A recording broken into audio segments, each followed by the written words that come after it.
नारद, यह नाम सुनते ही हमें एक फनी, उत्पाती और कलेशी किरदार का ख्याल आता है, क्योंकि हमें हर टीवी शो में उनको इन्हीं किरदारों में दिखाया जाता है, जिससे हमें उनकी अहमियत का अंदाजा नहीं है। वे असल में ब्रह्मा जी के 10 मानस पुत्रों में से एक मानस पुत्र हैं। 4 वेदों, 18 पुराण, 18 उप पुराण, महाभारत आदि ग्रंथों के रचयिता हैं वेद व्यास जी, और इन्हीं महाज्ञानी ऋषि के गुरु हैं नारद जी। यही नहीं, महर्षि वाल्मीकि, ध्रुव और प्रहलाद जैसे महामुनियों के भी गुरु हैं नारद जी। सोचिए, जो शिष्य इतने ज्ञानी हैं, उनके गुरु कितने ज्ञानी होंगे। नमस्ते दोस्तों, स्वागत है आपका मेरे चैनल में। आशा करती हूँ आप सभी स्वस्थ एवं मस्त होंगे। नारद जी हर युग के हर कहानी में मिलते हैं। उनके हर जगह होने का एक कारण होता है। रामायण के उत्तर कांड के अनुसार नारद जी स्वयं रावण से मिलने जाते हैं और अपनी पेचीदा बातों से रावण से कहते हैं कि चाहे वह खुद को कितना भी ताकतवर समझ ले, देवता उससे कई गुना ज्यादा ताकतवर हैं, और ऐसे ही सृष्टि के पावर का संतुलन बना रहता है। तब रावण ने ठान लिया कि वह देवताओं को पराजित करके नारद मुनि को दिखाएगा, और नारद जी यही चाहते थे। तब रावण इंद्रलोक पर जाकर तबाही मचाना शुरू कर देता है, जिससे परेशान होकर सारे देवता श्री हरि विष्णु जी के पास जाते हैं।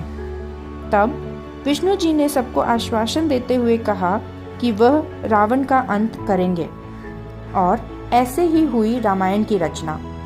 ऐसी कोई एक घटना नहीं है, कई कहानियां जुड़ी हैं नारद जी से। आइए जानते हैं ऐसे ही और नारद जी के किरदार के बारे में उनके किस्सों के जरिए।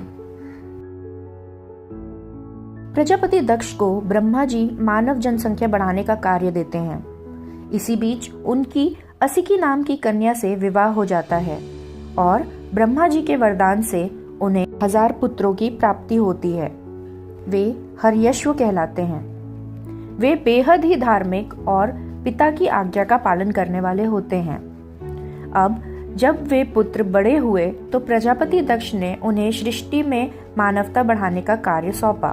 तब वे अपने पिता की आज्ञा का पालन करने दक्षिण की ओर निकल पड़ते हैं। दक्षिण की ओर जाने पर उन्हें सिंधु नदी और समुद्र का संगम मिलता है। वहाँ बड़े बड़े साधु और ऋषि रहा करते थे, और वहीं पर नारद जी भी रहा करते थे और सभी को उपदेश दिया करते थे।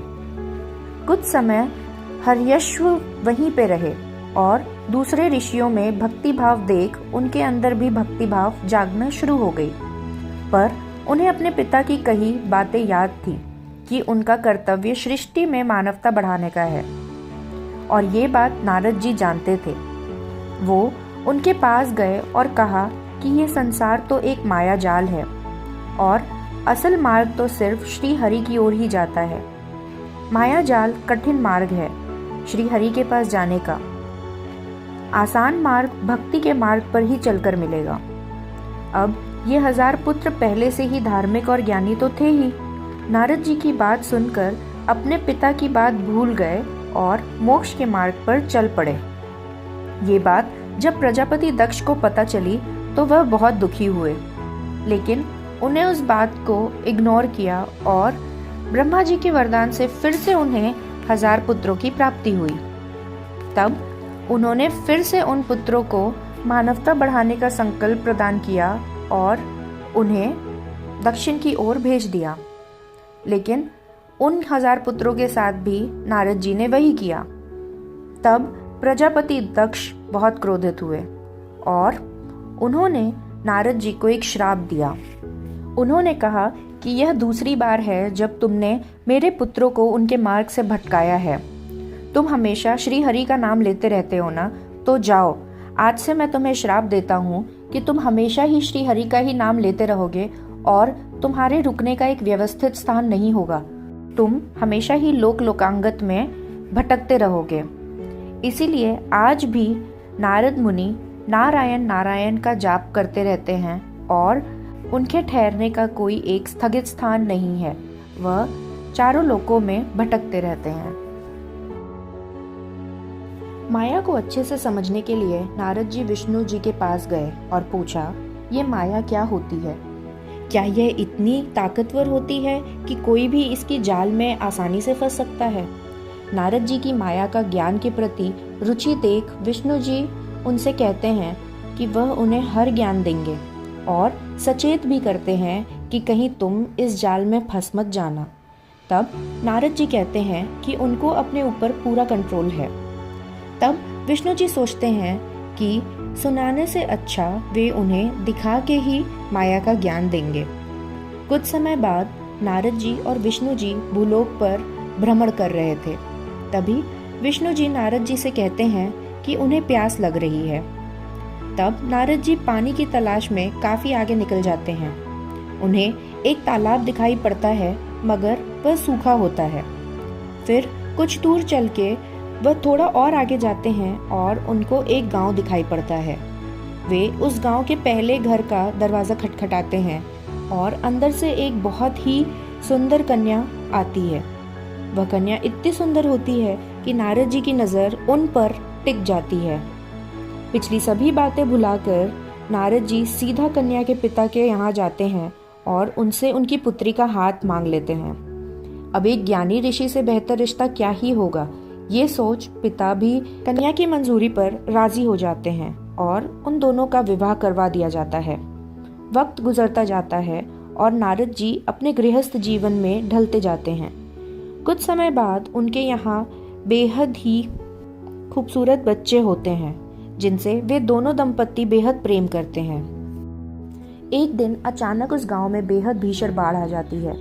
वह बाढ़ इतनी भयंकर होती है कि पूरे गांव को ढह ले जाती है। इतना ही नहीं, नारद जी की पत्नी और उनके बच्चे भी उस बाढ़ में कहीं खो जाते हैं। अपना सब कुछ खोकर नारद जी बेहद दुखी होते हैं। उसी पीड़ा के साथ वो विष्णु जी को याद करते हैं और अगले ही पल वे खुद को विष्णु जी के पास पाते हैं। जब विष्णु जी से उनकी आंखें मिलती है, तब विष्णु जी उन्हें पूछते हैं, नारद जी, आप अब तक मेरे लिए पानी नहीं लाए? नारद जी समझ जाते हैं कि उन्होंने अभी अभी माया की शक्ति का अनुभव किया है। असल में ये पूरी घटना कुछ पलों में ही हुई थी, मगर नारद जी की मानो जैसे पूरी जीवन हो। ये कथा भागवत पुराण में मिलती है। ये घटना रिलेटिविटी ऑफ टाइम को भी दर्शाती है। जैसे इंटरस्टेलर मूवी में बताया जाता है कि कैसे मिलर्स प्लैनेट का 1 घंटा अर्थ का 7 साल के बराबर होता है, वैसे ही विष्णु जी का कुछ पल नारद जी का जैसे पूरा जीवन हो। इस कथा का मूल उपदेश था माया की समझ को समझाना। तो ये थी नारद जी से जुड़ी कुछ कहानियाँ। आशा करती हूँ आपको ये कहानी पसंद आई होगी। अगर आप मेरे चैनल पर नए हैं तो प्लीज़ इसे सब्सक्राइब कर हमें सपोर्ट करें, और अगर आपको ये कंटेंट पसंद आया हो तो इसे लाइक कर हमें ढेर सारा प्यार दें। हम जल्द ही वापस मिलेंगे, तब तक के लिए नमस्कार।